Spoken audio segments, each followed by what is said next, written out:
entrepreneurs. So that's my first point. The second point, and I'm not going to make our male representative here stand up and bow, but male accountability, a very, very important aspect. This is important because most of the decision makers around the world, whether it's in public sector or private sectors, are men. That's the reality. And we need more men in leadership to champion and advocate for women's rights agenda, to create space for cultivating female talents for leadership, not just secretariat work or admin work. Yes, it's good to have women start there, but let's look at breaking the glass ceiling up higher up, right? And to do more at home, to share the care work. Take care of family members, take care of elderly, take care of sick. Men need to step up. And to be aware and sensitive towards women's differential needs and concern, and take conscious actions to change one's behavior, not to be a bystander. Many of us end up being a bystander, unfortunately, or complicit to the gendered world that we live in. And my final point about business unusual is more women in leadership roles to step up and do more to support young emerging talents, female talents, and nurture them and coach them. And I think Mr. Brent mentioned about mentoring. It's a very, very important aspect of preparing women. Most women around the world, young women, do not have role models. We need to be that role models, women around this room. I think we all need to be to-go person for that. And that needs active, conscious part on us. The Chamber of Commerce, I believe, the AmCham such as, is an important platform for facilitating conversations, dialogue, sharing experiences, creating a network of mentors. And I hope today's discussion can also trigger some action in future in this area. There is a strong evidence that women's leadership and retaining female talents not only benefits women, because a lot of the time, I think someone mentioned women, it ends up being a women-only agenda, but we know from existing evidence that it's good for businesses. It yields better productivity, better results, and also increased work satisfaction, which is an important aspect that we often forget. UN Women, as UN Women, and it's the dedicated entity of the United Nations focusing on gender equality and advancements of human rights, we're working towards establishing a platform to support women entrepreneurs with access to finance and market here in China. We're also partnering with All China Women's Federation to support small and medium-sized enterprise in China to recover from the impact of COVID-19. We're already working with 257 private sectors in China to implement the women's empowerment principles, the WEPs, as I said. And we're hoping to soon start a mentoring program. And I hope that you all will join us and we find ways to work together to amplify women's rights here in China and as well as around the world. Thank you so much for the opportunity to share. 谢谢.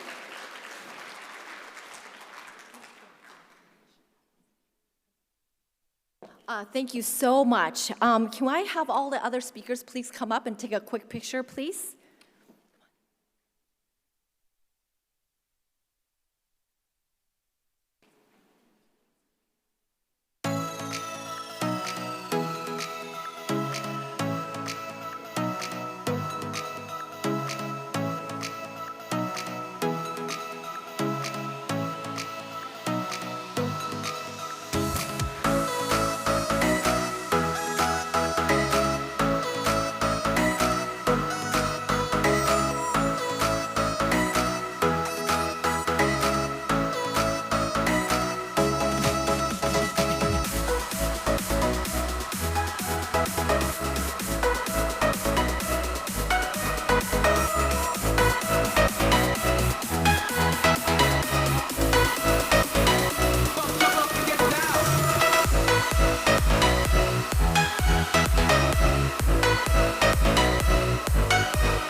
Always in communication. My apologies. Please have a seat. We'll come back to you a little later.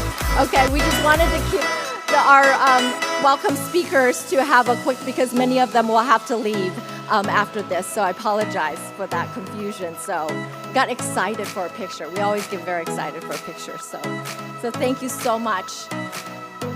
As Sumiti says, there's a lot to work on and need lots of work. So since last year, the world continues to be affected. Can I have the music off?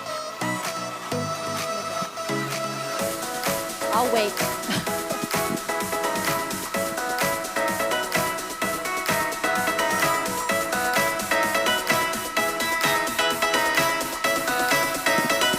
This is the way we crash the party. 谢谢穆部长，多谢，下次见。Okay, here we go. They did that really fast. Since last year, the world continues to be affected by global COVID pandemic.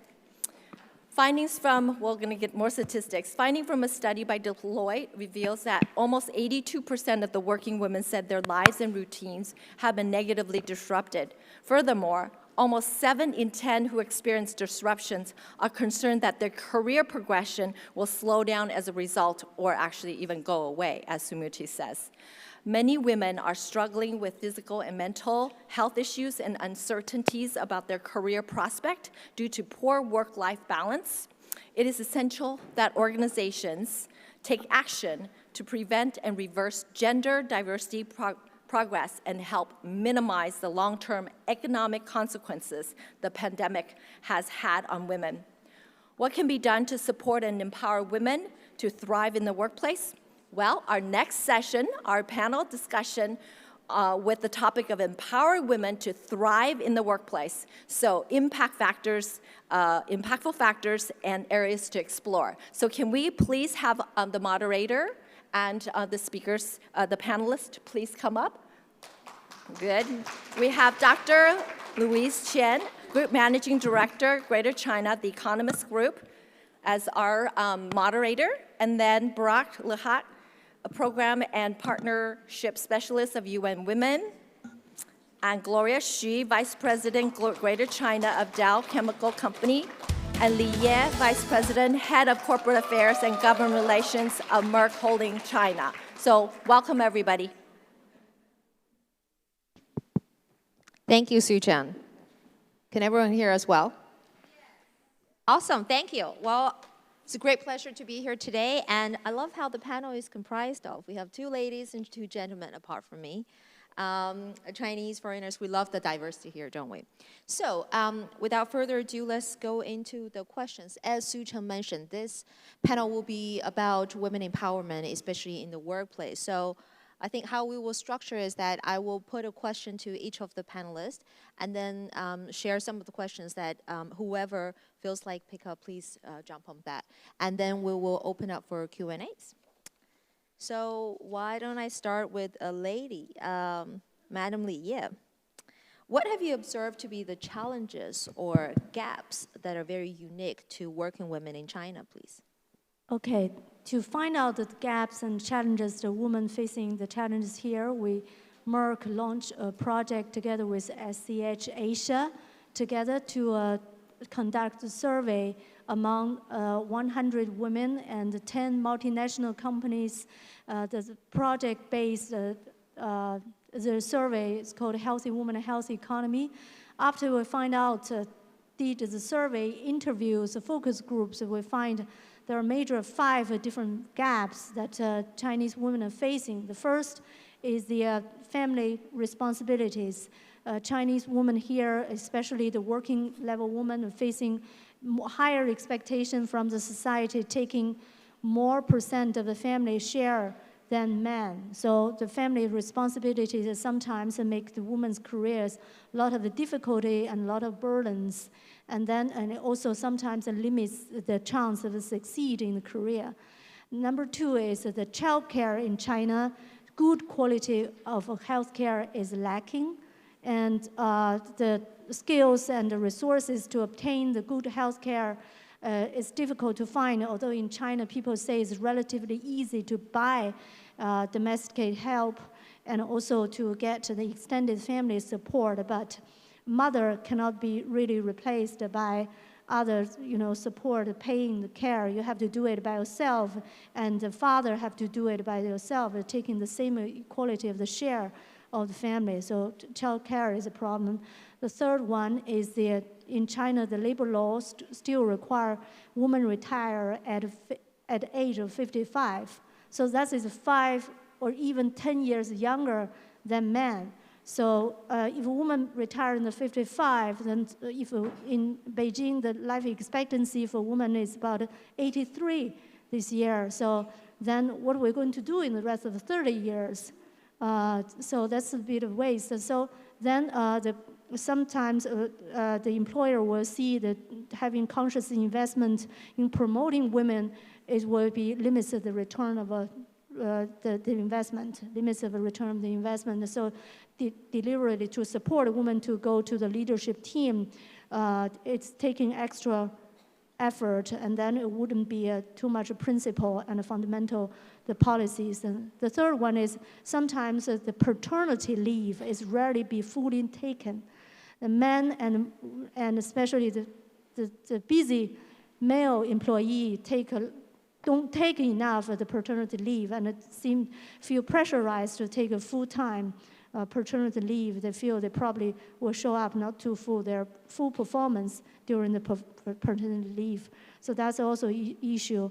The fifth one is sex harassment among women is rare in China, but however, the subtle verbal inappropriate jokes or a little bit discriminated comments among the social gatherings sometimes happen, and also a lot of women do not know how to respond to deal with it. So that's also show it's like a training and so also like a supportive and awareness among women. So all these gaps are showing that China still have make a lot of progress in women equality, but however, there's still a long way to go. Thank you, Li. There are so many interesting points there, but let me save them. I'll come back to you.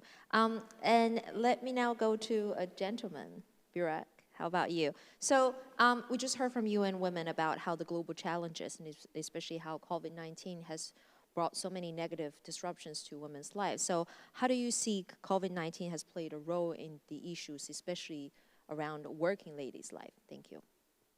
I think I'd like to echo on the points that has been made many times here. Care work and the unpaid care